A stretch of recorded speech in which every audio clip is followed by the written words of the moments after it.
मैं मनोहर गोपाल कृष्ण प्रभु पर्रिकर ईश्वर की शपथ लेता हूँ कि मैं विधि द्वारा स्थापित भारत के संविधान के प्रति सच्ची श्रद्धा और निष्ठा रखूँगा। अखंड एक निश्चय, प्रतिभा का संचय, कुछ यूं हो एक योद्धा का परिचय, संस्कृति की धरोहर, सादगी का सरोवर, अनंत एक गूंज, अपना भाई मनोहर। मापुसा गोवा में जन्मे मनोहर गोपाल कृष्ण प्रभु पर्रिकर बड़े फैसले लेने से ज्यादा उन फैसलों पर निडरता से काम करने के लिए विख्यात थे। फिर वो इंजीनियरिंग का करियर छोड़कर राजनीति में आने का फैसला हो या सार्वजनिक जीवन की नई जिम्मेदारियों को निभाने का फैसला या एक आखिरी फैसला, पर्रिकर जी ने अपने राजनीतिक जीवन की शुरुआत में ही अपनी पत्नी को वचन दिया था कि आने वाले वक्त में वो सार्वजनिक जीवन त्याग देंगे और वापस निजी जीवन की ओर लौटेंगे। लेकिन वचन में तो बस भविष्य की एक कल्पना है और भविष्य में हमारी कल्पना के अलावा भी बहुत कुछ है। साल 2000 में जब उनकी पत्नी का निधन हुआ तो उनको दिया हुआ वचन अपने आप को अकेला पाता इस सार्वजनिक जीवन का हिस्सा बन गया। पर्रिकर जी के सार्वजनिक जीवन से औपचारिकताएं शून्य हो गईं। निजी जीवन की जिम्मेदारियां भी अब उसका हिस्सा बन चुकी थीं। अपने दोनों बेटों को माता और पिता का प्यार देते वो गोवा के लिए भी एक पिता की छवि बन चुके थे। और ऐसे शुरू हुआ मनोहर भाई का एक नया जीवन, जो फिर सिर्फ प्रभावित हुआ तो अपने प्रदेश और उसके लोगों की जरूरतों से। अक्सर मुलाकातियों से घिरे मनोहर पर्रिकर को शायद ही गोवा की कोई खबर अखबारों से मिलती थी। अपनी योजनाओं को जन जन तक पहुंचाने के लिए भी उन्होंने स्वयं को ही माध्यम चुना। गोवा के राजनीतिक संघर्ष से विकासशील स्थिरता का सफर आम लोगों के इस विश्वास से ही संभव हुआ।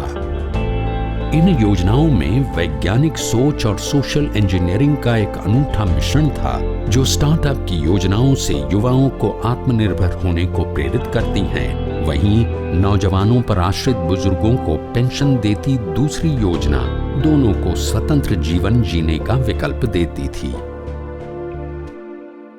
किसानों को सहारा देने के साथ साथ राजकीय आय का एक बड़ा हिस्सा शिक्षा पर समर्पित कर पर्रिकर जी शायद सदा ही हर समस्या का स्थायी समाधान खोजते थे। जनता से जुड़े मुद्दों का समाधान करने के लिए उनकी नीति बेहद आसान शब्दों में ये कहती थी कि उनके लिए ये मुद्दे उनकी निजी समस्या जैसे थे। उनकी इस कल्पना से ही उनके विपक्षी भी उनके मुरीद हो गए। उनकी कल्पना और आत्मविश्वास का एक और प्रतीक पंजिम में स्थित इफी का स्थायी स्थल है।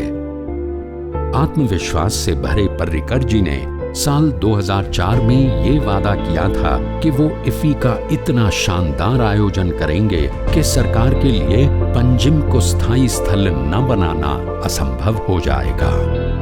इफी का गोवा में आना एक आधिकारिक फैसला था। मनोहर पर्रिकर ने उस फैसले को विश्वसनीयता दी। आज इफी की 50वीं सालगिरह पर उनकी कही बात का स्मरण हमें आत्मविश्वास की शक्ति का एहसास दिलाता है।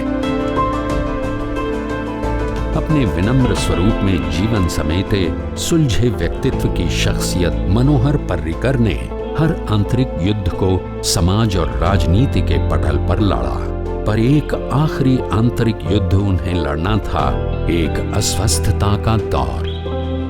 वो कहा करते थे कि मनुष्य का मस्तिष्क अगर निर्णय कर ले तो वो हर रोग से लड़ सकता है, और उनका ये युद्ध शायद हम सब के लिए प्रेरणा है।